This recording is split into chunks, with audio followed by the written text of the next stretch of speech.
అందరికీ నమస్కారం. నేను మీ Bhaskar. Welcome to YBR education Telugu.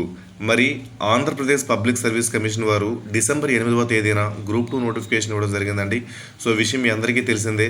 మరి ఆల్రెడీ నిన్న ఏబిపిఎస్ వెబ్సైట్లో హాల్ టికెట్స్ సంబంధించి కూడా మనకు ఇంపార్టెంట్ నోట్ అనేది పెట్టడం జరిగిందండి. సో హాల్ టికెట్స్ అనేవి ఈ మంత్ 14th నుండి అనగా రేపటి నుండి హాల్ టికెట్స్ అనేవి డౌన్లోడ్ చేసుకోవచ్చు అని చెప్పి నిన్నైతే అఫీషియల్ వెబ్సైట్లో పెట్టారండి. మరి ఈరోజు అప్డేట్ ఏంటి? మరి అప్డేట్ తెలుసుకునే ముందు మన ఛానల్ ఇంకా ఎవరైతే సబ్స్క్రైబ్ చేసుకోలేదో సబ్స్క్రైబ్ చేసుకోండి మిత్రమా, నాకు మరింత సపోర్టివ్గా ఉంటుంది. అలానే మనం ఒక వాట్సాప్ ఛానల్ కూడా క్రియేట్ చేయడం జరిగిందండి. సో ఏమైనా లేటెస్ట్ అప్డేట్స్ ఉంటే వెంటనే పెట్టడానికి, అలానే కరెంట్ అఫైర్స్ కానీ లేకపోతే ఏదైనా ఫ్యాకల్టీస్లో లైవ్ కానీ అవన్నీ కూడా మన వాట్సాప్ ఛానల్లో పెడతామండి. సో అలానే ఇంకేంటంటే మన ఛానల్ 10,000 సబ్స్క్రైబర్లకు దగ్గరలో ఉంది కాబట్టి ఇంకెవరైతే సబ్స్క్రైబ్ చేసుకోలేదో సబ్స్క్రైబ్ చేసుకుని మిత్రమా, నాకు మరింత సపోర్ట్గా ఉంటుంది. సో ఈరోజు కంటెంట్లోకి వెళ్దాం.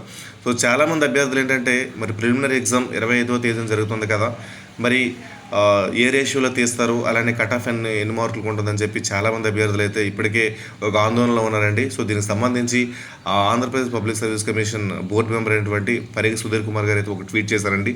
ఆ ట్వీట్ ఏంటో ఒకసారి చూద్దామండి. సో గ్రూప్ 2కి సంబంధించి మనకు 1:50 రేషియోలో అయితే తీయడం జరుగుతుందండి.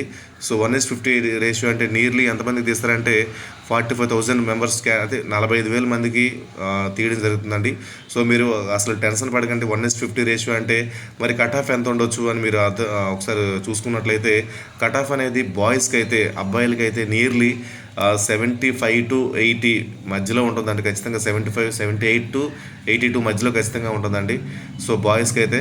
నెక్స్ట్ గర్ల్స్కి అయితే ఖచ్చితంగా అయితే 70+ అండి. 70+ రావాలి. 70+ వస్తే మ్యాక్సిమం అమ్మాయిలు క్వాలిఫై అయిపోతారండి. సో మీరు ఇప్పటి నుండే మీరు ఏం చేయాలంటే ఉన్న టాపిక్స్ని ఇప్పుడు ఏవైతే సబ్జెక్టులు చదివారో ఆ సబ్జెక్టులని ప్రాక్టీస్ చేయండి, గట్టిగా ప్రాక్టీస్ చేయండి. కొత్త పుస్తకాలను ఏమీ చదవకండి. ఎందుకంటే కొత్త పుస్తకాలు చదవడం వల్ల ఏమైందంటే మీకు బడ్డెన్ పడుద్దంటే మళ్ళీ రివిజన్ చేయాల్సి వస్తుంది. కాబట్టి ఉన్నవి ఇప్పటివరకు ఏమైతే చదివారో ఆ పుస్తకాలను అలా నిరంతరము ప్రాక్టీస్ చేయండి. ప్రాక్టీస్ చేయడం వల్ల సబ్జెక్ట్ పైన మీకు కొంత పట్టు వస్తుంది. ఆ పట్టు రావడం వల్ల మీరు ఏంటంటే ఖచ్చితంగా ప్రశ్న చేసే అవకాశం మీకు వస్తుంది. సో మా ఫ్రెండ్ ఏదో కొత్త పుస్తకం చదువుతున్నాడు, నేను కొత్త పుస్తకం చదవాలని చెప్పి మీరు ఏమైనా సరే మళ్ళీ ఆ ఆందోళనలో పడ్డారంటే మీరు ప్రిలిమ్స్ క్వాలిఫై అవ్వడం కష్టమేనండి. ఈ 14 రోజులు మంచి ప్రణాళికతో, అంటే ఇప్పటి వరకు రివిజన్ చేసినవన్నీ మళ్ళీ ఒకసారి రివిజన్ చేసుకొని ప్రాక్టీస్ బిట్ బ్యాంక్స్ గట్రా బాగా ప్రాక్టీస్ చేస్తే ప్రిలిమినరీ క్వాలిఫై అవ్వచ్చండి. సో ప్రిలిమినరీకి స్టేట్ ఫస్ట్ అవసరం లేదు. ప్రిలిమినరీకి జస్ట్ క్వాలిఫై అయితే చాలు. కాబట్టి మీ సత్తా ఏంటో మెయిన్స్లో చూపించండి. ప్రిలిమినరీకి ఇప్పటి వరకు ఏదైతే ఇండియన్ హిస్టరీ బుక్ చదివారు, సొసైటీ బుక్ చదివారు, జాగ్రఫీ చదివారు, కరెంట్ అఫైర్స్ చదివారు, ఆప్టిట్యూడ్ రీజనింగ్ ఏ బుక్లు చదివారు, ఆ బుక్కులనే ఏ టాపిక్లు చేస్తారో ఆ టాపిక్లనే మీరు చదవండి. కొత్త టాపిక్లను చదివి మళ్ళీ మీ మైండ్ని పాడు చేసుకోకండి. ఇప్పుడు ఆందోళనకు గురి కాకండి. ఎందుకంటే ఈ టైంలో మైండ్ అనేది చాలా ప్రశాంతంగా ఉంచాలండి. ఎందుకంటే ప్రశాంతంగా లేకపోతే ఖచ్చితంగా మీరు మళ్ళీ అక్కడ ఇబ్బంది పడే, అంటే ప్రిలిమినరీ ఎగ్జామ్లో ఇబ్బంది పడే అవకాశం ఉంది. కాబట్టి ఒక పాజిటివ్ వేతో ఆలోచించి ఖచ్చితంగా మీరు సక్సెస్ అవుతారండి. సో ఇది. ఇంకా ఏమైనా మీకు డౌట్స్ ఉంటే నా వాట్సాప్ ఛానల్ ఉందండి, దానిలో నా నెంబర్ కూడా మీకు పెడతాను. ఏమైనా డౌట్స్ ఉంటే నాకు అడగండి, ఖచ్చితంగా మీకు తెలియజేస్తాను. Thank you very much. Subscribe చేసుకోండి మిత్రమా, మర్చిపోవద్దు.